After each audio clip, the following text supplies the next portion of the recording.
할렐루야. 오늘 말씀은 지난주에 계속해서 이 성령 충만한 마크 중에 이제 마지막 세 번째를 좀 더 이렇게 확장해서 여러 파트로 이렇게 말씀을 전하라고 합니다. 지난주에 그 성령 충만의 그 마크를 이 세 가지로 말씀드렸는데, 이 첫째는 노래와 음악을 통한 우리 삶의 찬양과 경외함이 참 이렇게 넘쳐나는 그러한 삶이 되어야 한다. 그것이 바로 성령의 마크다. 성령 충만의 마크다. 이렇게 말씀을 나눴습니다. 그리고 두 번째는 우리 삶 속에 이 감사가 충만한, 정말 감사가 넘치는 그러한 삶이 되어야 한다. 그렇게 말씀을 나눴습니다. 이제 세 번째, 오늘 본문 21절에 나오는 이거 보면은 세 번째, 그리스도를 경외함으로 피차 복종하라고 했습니다. 이것도 바로 성령 충만의 마크입니다. 그래서 이제 오늘 참 이것이 어떻게 우리의 삶 가운데 나타나야 하는가 하는 것을 우리가 한번 보기로 원합니다. 왜냐하면 이 성령 충만이라는 것은 우리가 많이 생각하기에 어떤 개인적으로 우리 삶 속에 그냥 우리 나타나는 그런 현상이 뭐 어떤 기적적인 일이라든가 무슨 성령 충만하여서 뭐 방언을 막 한다든가 막 뜨거운 그런 역사를 한다든가 하여튼 이런 것들도 될 수 있지만 사실 그게 핵심이 아닙니다. 내가 만약 성령 충만하다면은, 우리가 정말 성령 충만한 그러한 컨디션이라면은 그것은 어디에서부터 나타나야 하냐면은 우리의 관계 속에 그것이 나타나야 된다는 거예요. 관계 속에 우리의 성령 충만함이 나타나지 않는다면은 우리는 참된 성령 충만을 경험하지 않고 있습니다. 그래서 그 관계 중에서 가장 중요한, 가장 가까운 관계는 어디서부터 시작되냐면 우리 부부간의 관계에서부터 시작되는 것입니다. 그 다음에 우리 또 부모와 자녀들의 관계, 그 다음에 직장에서 또 이러한 여러 관계. 자, 이러한 관계 속에서 우리의 그 성령 충만의 모습이 나타나야 한다는 것입니다. 여기 21절에 보니까 이런 성령 충만의 관계를 이제 그 어떤 단어로 표현했냐면은 피차 복종이라고 했습니다. 피차 복종. Submit to one another. 피차 복종하라. 참 우리가 생각할 때 성령 충만하고는 이런 어떤 피차 복종이라는 그런 컨셉하고는 별로 이렇게 어울리지 않는, 우리 생각을 그렇게 해보지 않지 않았습니까? 우리 성령 충만하면 이렇게 다른 이미지를 생각하지, 이렇게 피차 복종하라. 그거는 별로 이렇게 생각을 안 했던 것 같아요. 그런데 이 성경의 말씀은 성령 충만한 모습이 피차 복종하는 그런 관계 속에서부터 나타나야 된다는 것입니다. 그래서 오늘 아침에 이 성령 충만한 모든 관계 중에 이 가장 가까운 이 결혼 관계에서 어떻게 그것이 manifest 되어야, 그것이 어떻게 나타나야 하는가 하는 것을 가지고 함께 은혜를 나누고자 합니다. 그러니까 지금 우리가 많은 경우에 이 에베소서 5장 22절서부터 이 33절은 주로 이제 결혼 예식 때 주로 사용하는, 목사님들이 사용하는 그런 말씀이죠. 그리고 결혼에 대해서 이렇게 이 말씀을 많이 인용을 합니다. 그래서 지금 사도 바울은요, 지금 성령 충만에 대한 말씀을 하다가 이제는 서브젝트를 바꿔서 결혼에 대한 말씀을 하는 게 아닙니다. 지금 이 결혼 관계에 대한 말씀은 성령 충만에 관한 그 말씀에 속해 있는 거예요. 한 파트입니다. 계속해서 말씀드리지만은 성령 충만의 마크로서 우리의 관계 속에서 이렇게 나타나야 하는데 먼저 우리 부부간의 관계가 이렇게 돼야 된다. 그러니까 성령 충만한 그 주제가 계속 지금 되고 있다는 것입니다. 그것을 기억하시기 바랍니다. 그래서 여기 그 22절부터 나오는 결혼에 대한 말씀은 이 결혼이라는 제도, 이 제도 안에서 어떠한 모습으로 우리가 성령 충만한 것을 보일 수 있는가? 정말 인간의 관계에서 가장 밀접한 관계인 이 부부와의 관계에 있어서 우리는 어떤 새로운 컨셉을 가지고 접근해야 한다는 것입니다. 그 방법이 무엇이냐면은 성령 충만으로 시작해야 된다는 것입니다. 그러니까 가장 성경적이고 행복하고 하나님의 뜻에 가까운 부부 관계는 어떠한 관계인가? 여러분, 그것이 성령 충만서부터 시작해야 한다는 거 생각해 보신 적 있습니까? 아주 정말 획기적인 컨셉이죠. 그러니까 성경적으로 볼 때 인간으로서 가장 중요한 이 관계의 모습은 바로 이런 것이다. 성령 충만이 없으면은 성경적 결혼을 이룰 수 없다는 것입니다. 성령 충만이 바로 크리스천 결혼 관계의 기초라는 것입니다. 그러니까 크리스천 결혼을 논할 때 우리는 성령 충만을 전제로 해야 됩니다. 물론 결혼은 모든 인간을 위한 것이 뭐 크리스천만을 위한 것은 아닙니다. 이것은 결혼이라는 것은 하나님의 창조적인 계획입니다. 이것은 어떤 창조적인 오도에 벌써 하나님께서 집어넣으신 거예요. 창세기 2장에 보면 벌써 거기에 결혼이 나와요. 아담과 이브의 그 첫 결혼이 나옵니다. 그래서 여기 31절에 보면은 그러므로 사람이 부모를 떠나 그의 아내와 합하여 그 둘이 한 육체가 될지니 그랬잖아요. 예. 그렇다면 이것은 하나님을 믿건 안 믿건, 내가 하나님의 존재를 인정하건 안 하건, 내가 사람이라면은 누구에게나 다 해당되는 이 결혼의 이 원칙이 있습니다. 창조적인 원칙. 이것은 부모를 떠나 이 어떤 다른 남자와 여자와 이렇게 한 몸이 되어서, 하나가 되어서 합하여 한 육체를 이루어야 한다. 그러니까 서로 하나가 되어서 사랑하고 서로 위탁하고 그렇게 영원히 죽을 때까지 가는 것입니다. 자, 그럼 여기 그 에베소 5장 22절부터 나오는 결혼적 원칙은 모든 사람에게 요구하는 것이 아니에요. 여러분 이걸 잘 들으셔야 됩니다. 그러니까 여기 나오는 이 메시지는, 에베소서 5장 22절부터 33절에 나오는 이 메시지는 모든 사람들에게 위한 그러한 메시지가 아니라는 것입니다. 이것은 크리스찬들에게 요구하는 거예요. 성령 충만이 뭔지 아는 사람들. 22절에 보니까 아내들이여 자기 남편에게 복종하기를 주께 하듯 하라라고 한 것은 벌써 주께 하듯 하라 하는 것이 뭔지 아는 사람들이에요. 그러니까 이 세상의 모든 여자들이 남자들에게 복종하라는 말이 아닙니다. 심지어는 모든 아내들이 남편들에게 복종하라는 말도 아닙니다. 그것은 오해입니다. 우리가 잘못 생각하고 있어요. 이것은 지금 창조적인 오도를 말하고 있는 것이 아닙니다. 그리스도 안에서 구원받은 자들이, 크리스찬들이 성령 충만한 그런 모습을 가지고 어떤 모습으로 우리의 결혼 관계를 나타내야 하는가, 이것을 지금 두고 말하고 있는 것입니다. 그러니까 사도 바울이 말하는 것은 내가 만약에 성령 충만한 자라고 하면은 나의 부부 생활에 놀랍고 깊고 파워풀한 그런 관계를 세울 수 있는데 오직 성령 충만함을 통하여서 이루어질 수 있다는 것입니다. 그러니까 성령 충만 없이는 이건 생각하지도 말아야 돼요. 성령 충만 없이는 이런 결혼 모델을 시도했다가는 크게 다칩니다. 서로 그냥 서로 복종하라고 하지 않았어요. 피차 복종하는 부부 관계는 성령 충만한 아내와 남편의 영적 컨디션에서만 가능하다는 것입니다.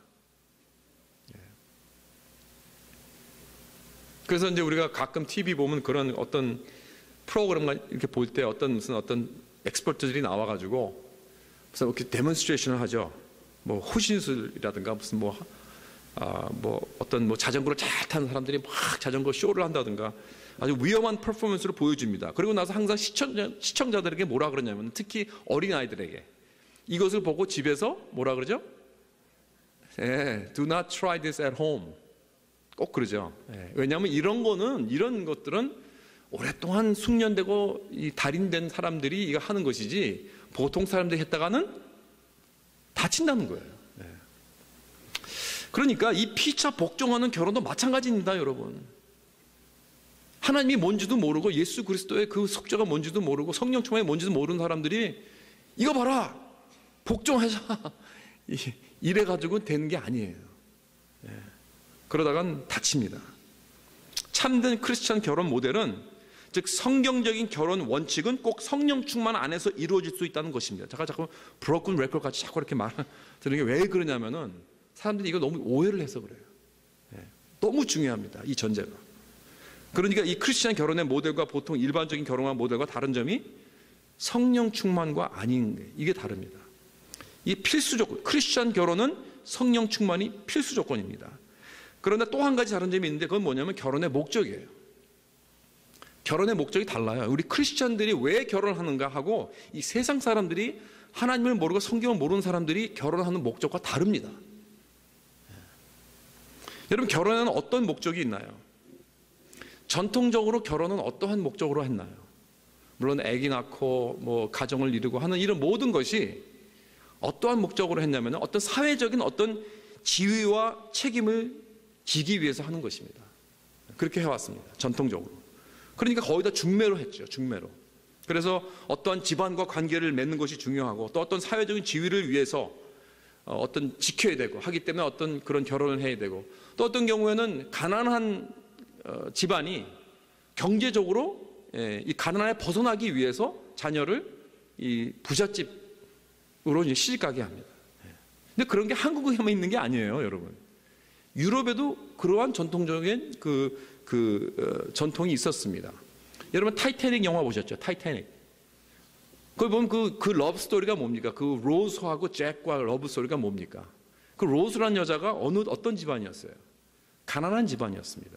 엄마가 로즈는 원치 않는 그 결혼을 시켰어요. 이 부잣집 남자에게. 그래서 이제 가난을 벗어나려고. 그런데 이제 그래서 그 집안이 이제 여행을 가는데 타이타닉을 타고 여행을 가는데 그 타이타닉 그 배에서 남자를 만나잖아요. 레오나르도 디카프리오. 예. 그 밑에 그 하위권인데 로우 클래스 있는 것도 전 청년을 만나가지고 어디서 그냥 만나가지고 거기서 사랑에 빠져서 뭐 일어나는 그런 스토리 아닙니까? 그러니까 유럽에서도 이렇게 결혼이란 사회적인 지위와 책임으로 했다는 것입니다. 가난한 집안의 딸들이 자기 집을 살리기 위해서. 예. 그러니까 어떤 사랑 때문에 결혼한 게 아니라는 거예요.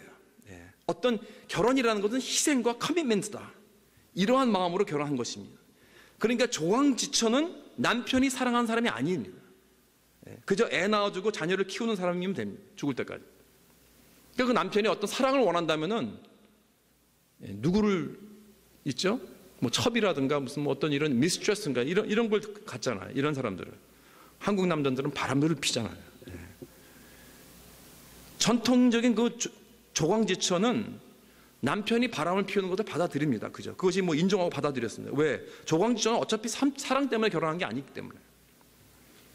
그래서 사랑으로 결혼한다는 컨셉은요, 이거 뭐 전통적인 것이 아니고 근래에 생겨난 것입니다. 18세기 이후에 계몽시대 후에 생겨난 것입니다. 유럽에서도 그랬습니다. 그래서 결혼에 대해서는 이 커미트먼트가 중요한 것이 아니라 사랑이 중요하다, 사랑으로 결혼해야 된다 그래가지고 그 후로는 문학적으로 많은 이런 책들이 쓴 그 내용들을 보면은 사랑에 빠져서 결국은 행복하게 they lived happily ever after 뭐 해가지고 사랑으로 해가지고 결혼을 해서 다 그런 이야기들은 다 사실 계몽주의 이후에 나온 이야기들이에요. 그 전에는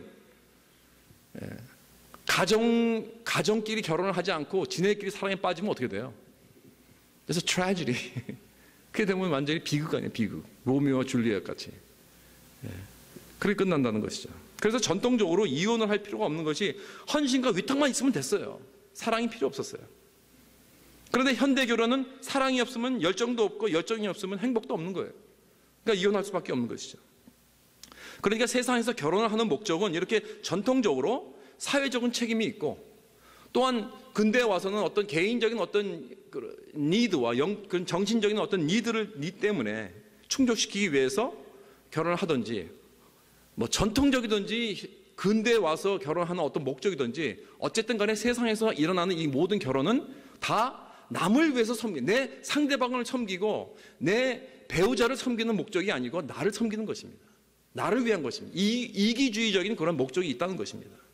그러니까 내가 내 목적을 달성하는데 도움이 될 배우자를 찾으면 나는 결혼에 성공한 거예요.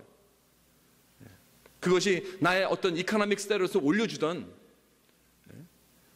그것이 나의 어떤 그 사랑의 니드를 채워주던 나의 니드를 채워주면은 그건 결혼에 성공한 거예요. 그것이 결국은 이 모든 세상의 결혼의 목적이라는 것입니다. 개인적인 나의 목적을 위해서, 나의 이득을 위해서. 그러나 성경적 결혼의 목적은 정반대입니다. 사회적인 지위나 니드를 충족시키는 것이 아니고 어떤 나의 정신적인 니드를 충족시키는 것도 아닙니다. 성경적인 결혼의 목적은 이게 결혼 주례할 때마다 꼭 얘기하는 건데 신랑 신부에게 말해주는 건데 내 배우자의 미래의 영적 성장과 거룩함과 아름다움과 영광을 달성할 수 있도록 그를 섬기는 것입니다. 못 들어보셨죠? 이런 말씀.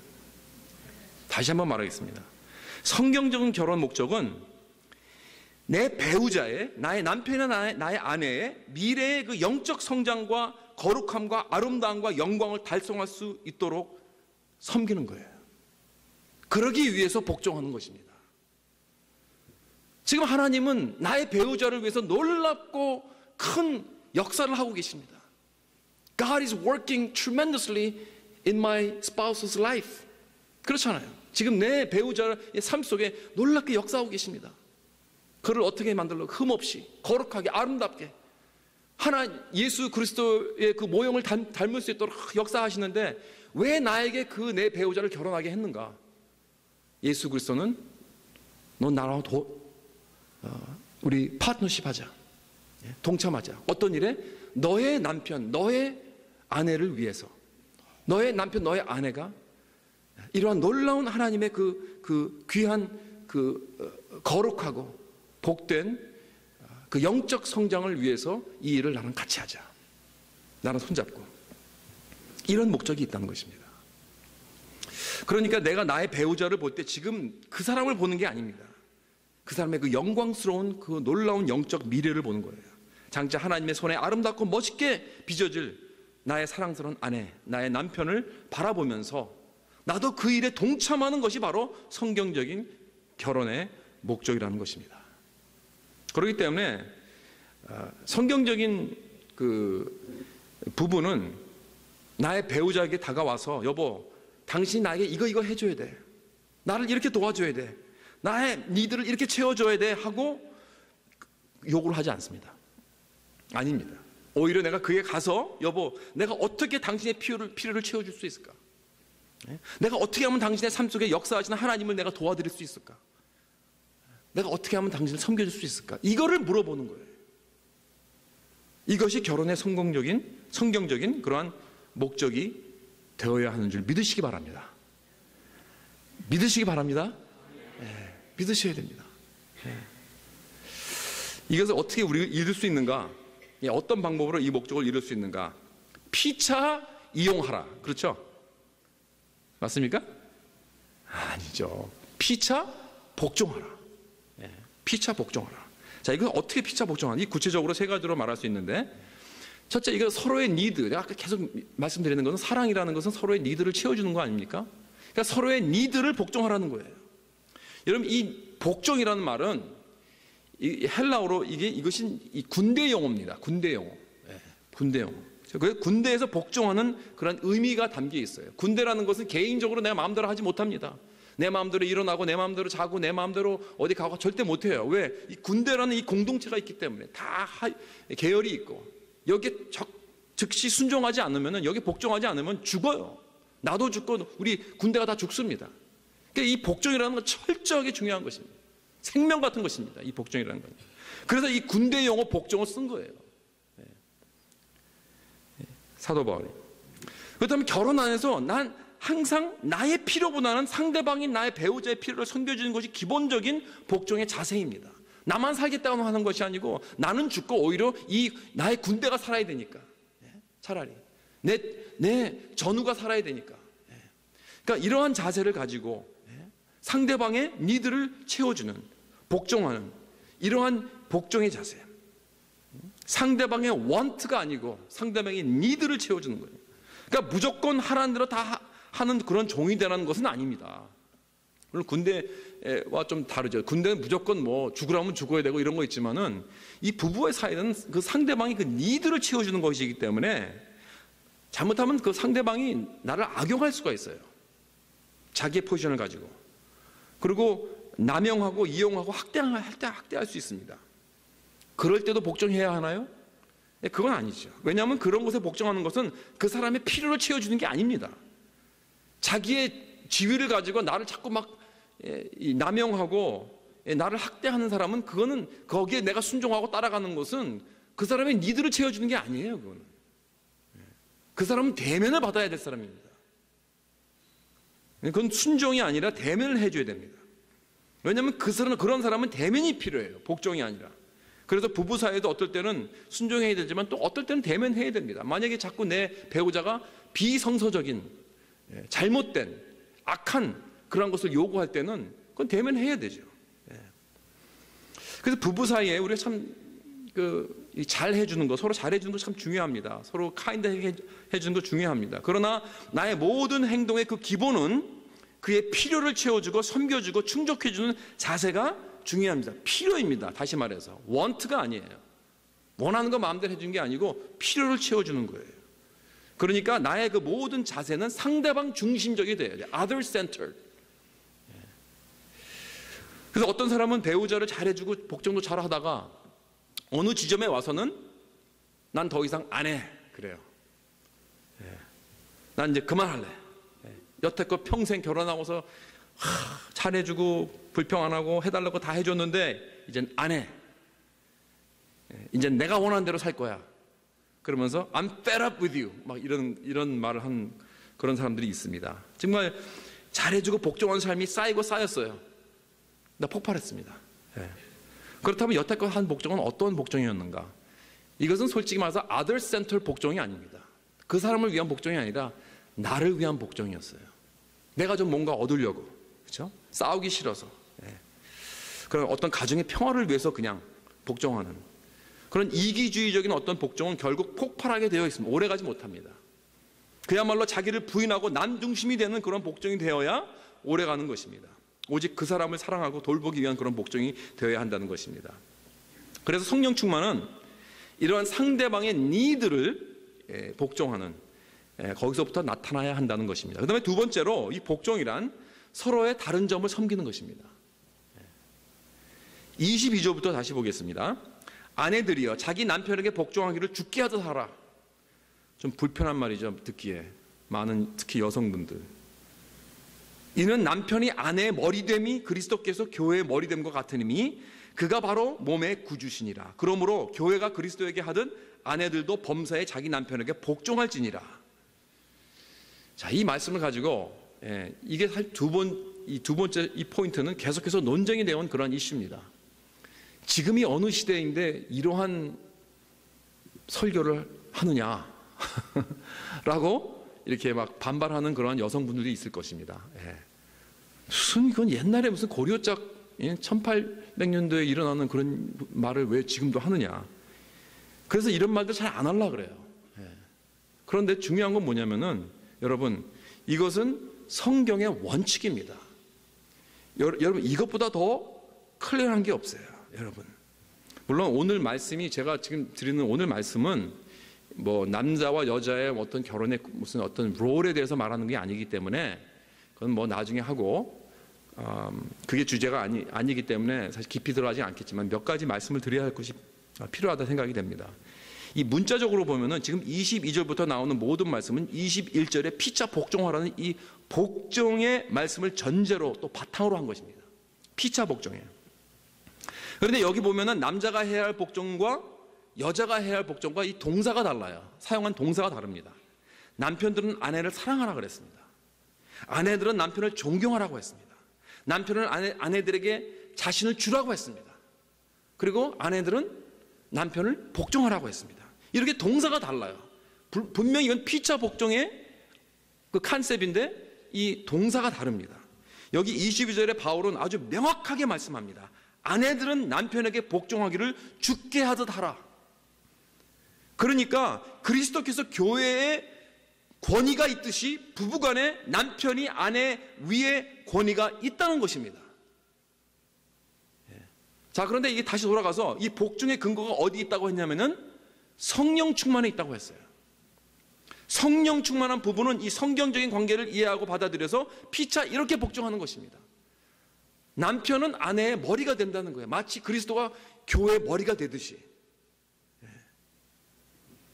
이것보다 더 클리어한 말씀 없습니다.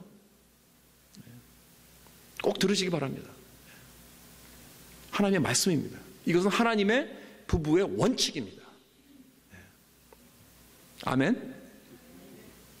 여성분들이 아멘 하시네요. 너무 감사하네요. 오히려 남자분들이 그냥 조용하시고. 그렇다면 남자는 여자를 사랑하고 여자는 남자를 존경하며 복종하는 그런 관계는 어떻게 적용을 해야 하는가? 여러분, 본문에는요 구체적으로 그걸 설명하지 않아요.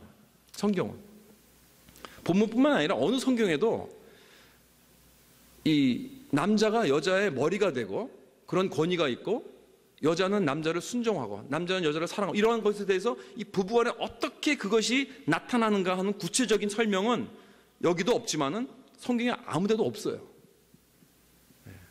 근데 그것을 어떻게 적용해야 되냐면 부부간에 적용을 해야 돼요. 부부간에 이 원칙을 가지고, 이 성경적인 원칙을 가지고. 그래서 이 구절의 위험성이 이거예요.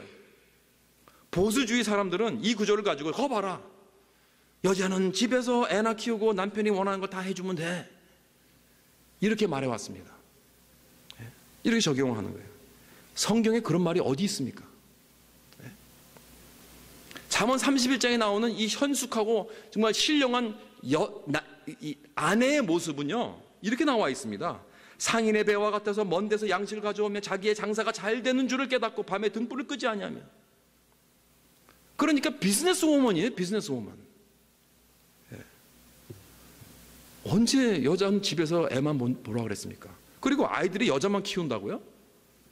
바로 다음 장에 나오는 자녀 교육은 여기 에베소 6장 4절에 뭐라 그랬죠? 또 아비들아 그랬습니다. Fathers, 너희 자녀를 노엽게 하지 말고 오직 주의 교훈과 흉계로 양육하라. 누가 아이들을 양육하라 그랬습니까? 아버지가. 엄마가 하고 나는 안 하는 게 아니에요, 아버지들. 근데 우리는 이걸 이렇게 사회적으로 문화적으로 이렇게 생각을 받아. 여러분, 우리가 생각하는 결혼관은요, 죄송하지만은 성경적인 결혼관이 아닙니다. 많은 경우 이런 문화적이고 사회적인 그런 결혼관이 많아요.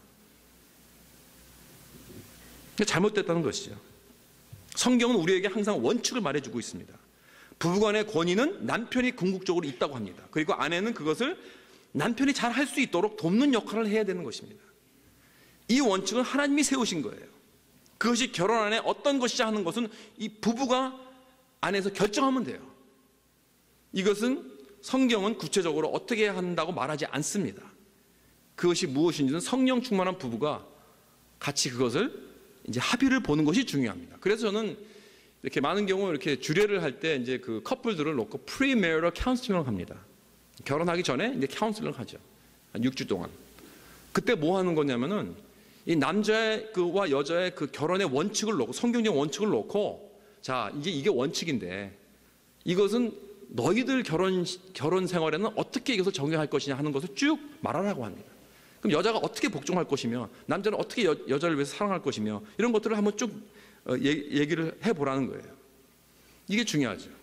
그래서 서로 커뮤니케이션 하는 거예요. 서로 소통해서 앞으로 우리는 이런 식으로 해서 성경적인 결혼관을 가지고 우리는 살겠습니다 라고 서로 약속해라. 언약을 맺어라. 그러면 결혼시켜주는 거예요. 남편이 여자에게 와서 내가 결혼의 머리가 되는 권위를 가졌으니까 이제 당신 나에게 섬겨야 돼. 이렇게 섬겨. 와서 발 주물러. 뭐 이런 식으로 절대로 한다는 건 그거는 성경적인 결혼이 그거는 어떤 예수 그리스도의 권위가 아닙니다. 절대로 아닙니다. 나는 집에서 아무것도 안 해도 돼. 난 집안의 머리고 나는 권위 있는, 나는 헤드니까 밥도 도와주는 거 안 해도 되고 아무것도 도와주지 않고 아내만 부려먹는 그런 남편이 된다면 그거는 성경적인 권위가 아니지요. 남편이 아내의 머리됨이 누가 머리됨이 같다고 했어요? 예수 그리스도가 교회의 머리됨 같다고 그랬습니다. 여러분, 예수 그리스도가 어떻게 교회의 머리됨이 되셨습니까? 어떻게 그 교회를 사랑하셨습니까? 그를 위해서 자신의 몸을 주셨잖아요. 십자가에서 돌아가셨습니다. 이것이 바로 그리스도의 권위입니다. 그러니까 남편들은 절대로 하나님께서 나에게 주신 이 결혼의 권위를 가지고 나를 위해서 사용하면 안 됩니다. 예수님께서는 절대로 자신을 위해서 우리들을 사용하시지 않으셨습니다. 우리를 위해서 끝까지 주셨습니다. 십자가에서 돌아가셨습니다. 그래서 나는 남편으로서 결혼의 권위를 가지고 내 아내를 섬기고 사랑하고 끝까지 위해서 죽는 그러한 남편이 되어야 할 줄 믿습니다. 남편들 믿습니까? 왜 여성들만 아멘하세요? 그렇기 때문에 결혼을 하고 나면은 이 성령 충만한 이 남편과 아내는 이 성경적인 원칙을 가지고 결혼을 세우기 위한 그런 어떤 것인가 하는 것을 서로 피차 동의를 해야 되는, 이게 중요합니다. 여러분, 원칙은 절대로 우리 합의할 수 없습니다. 원칙은, 이 성경적 원칙은 하나님께서 주신 것이기 때문에. 제가 여기 여러 계신 인생의 선배님들 앞에서 죄송하지만 저희 부부간에 잠깐 예를 들겠습니다. 좀 저보다 좀 후배인 사람들을 위해서. 이 저희 집은 이 집안일에 대해서는 둘 중에 누가 더 잘하고 누가 더 열매를 잘 맺고 누가 더 좋아하고 하는 그러한 것에 그러니까 마치 교회에서 우리가 성령의 은사를 가지고 말할 때 그 사람이 잘하고 좋아하고 열매를 많이 맺는 것은 그걸 이제 하라고 하는 것처럼 우리 가정 안에서 그렇게 하기로 했어요. 내가 남자니까 나는 이런 일을 해야 되고 여자는 여자니까 이게 아니고 누가 더 잘하고 좋아하고 거기에 열매를 많이 맺는가. 그래서 그 집안에 예를 들어서 무슨 장식을 한다든가 데코레이션을 한다든가 무슨 어떠한 퍼니처를 들여놓는다 무슨 색깔을 하는 이런 것은요 저는 거기 그냥 뿌해합니다. 그냥 뿌해요. 지난 말씀드린 것처럼. 우리 와이프는 거기에 조금 더 이렇게 약간 클리어를 합니다. 그래서 무조건 그냥 하세요 그런 거예요. 그걸 하세요. 내가 드릴 돈은 얼마 안 되니까 그거 가지고 알아서 하세요. 그리고 이제 우리 와이프가 그럼 요거는 여기로 옮겨주세요. 그럼 나는 그걸로 우리 와이프보다 힘이 세니까 내가 옮겨주죠. 이거 저기다 달아주세요. 그럼 난 뚝뚝뚝 달아줍니다. 사갖고 오면 그거 조립해주세요. 그럼 난 조립하면 됩니다. 그렇게 하는 거예요. 그리고 재정적인 면에서도 제가 좀 이렇게 뿌한 편입니다. 재정적인 면에도. 행정이나 재정은 제가 좀 뿌해요. 우리 와이프는 또 거기에 좀 저보다 훨씬 나아요. 그래서 모든 어떤 그런 데 있어서 아내의 의견을 존중합니다. 왜냐하면 제가 사실 이게 머리가 나빠가지고 이런 걸 저렇게 하다 보면은 만약에 내가 재정을 맡았다 하면 우리 벌써 길바닥에 나가 앉았을 것 같아요. 워낙 여기 이렇게 클리어하지 못하니까 적자가 나니까. 그러나 영적인 면이라든가 아이들의 교육이라든가 우리 가정의 진로라든가 하는 이런 중대한 결정을 하는 것은 물론 아내의 의견도 중요하고 같이 의견을 하지만은 대화하지만은 마지막 결정은 제가 짓습니다. 그리고 아내는 따라옵니다. 그리고 일단 결정을 하고 나면은 풀리 서포트를 합니다. 100%는 아니고요. 그렇게 하기를 바라는 거죠, 저는.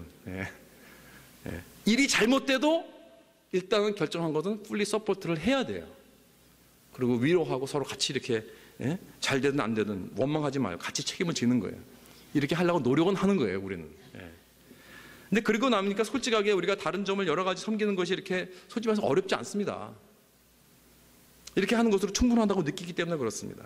그러나 이것은 우리 부부의 케이스지 여러분들의 부부의 케이스는 또 다를 것입니다. 그러니까 중요한 것은 성령 충만하면 피차 복종하여 서로의 다른 점도 채워지고 섬기게 된다는 것입니다. 이게 중요한 거예요.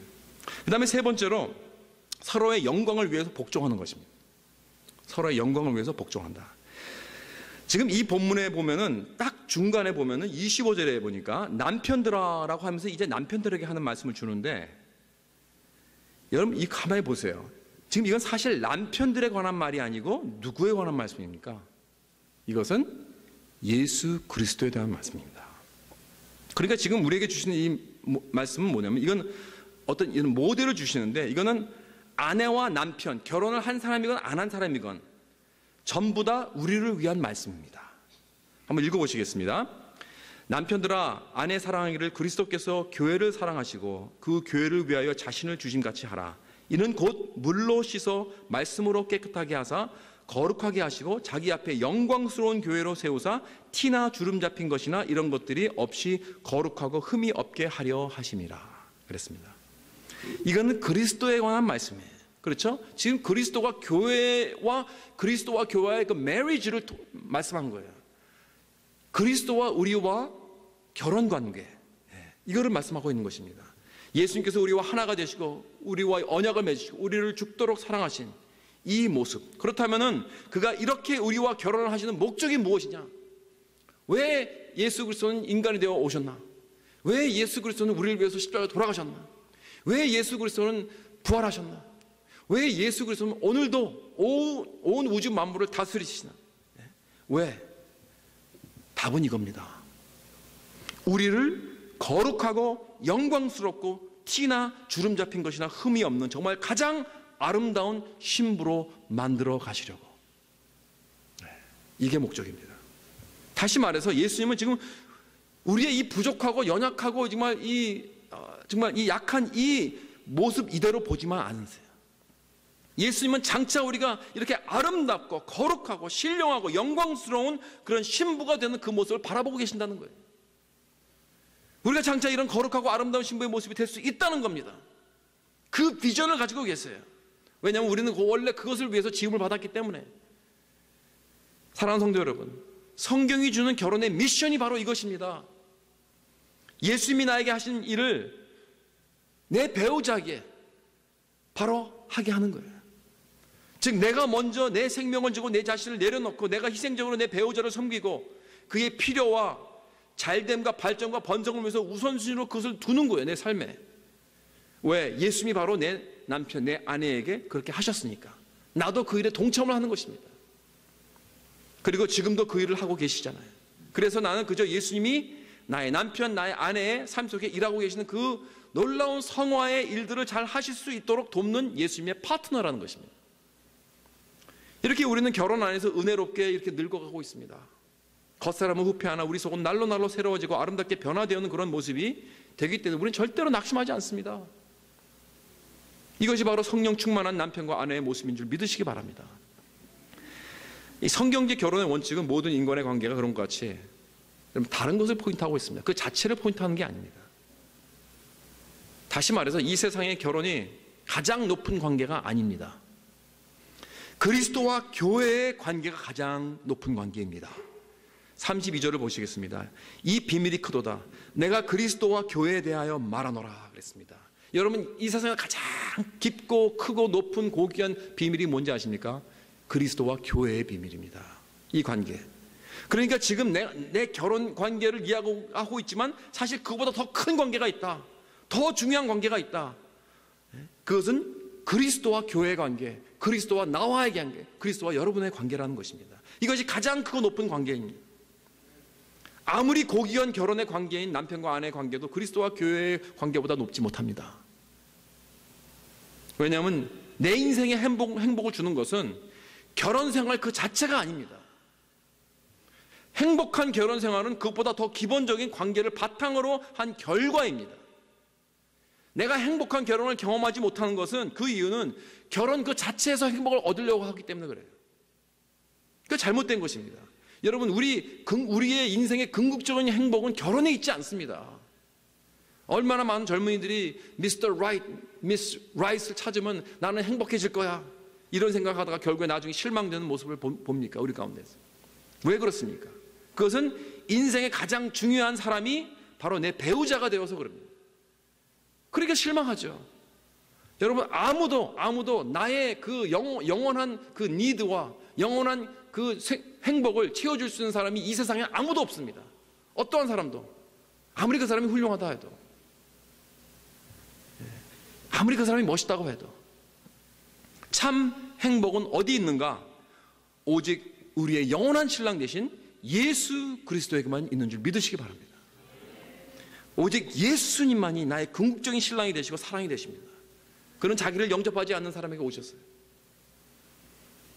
그래서 우리 인간은 오직 이기주의와 교만함과 허무감밖에 없었지만은, 그리고 예수님을 배척했습니다.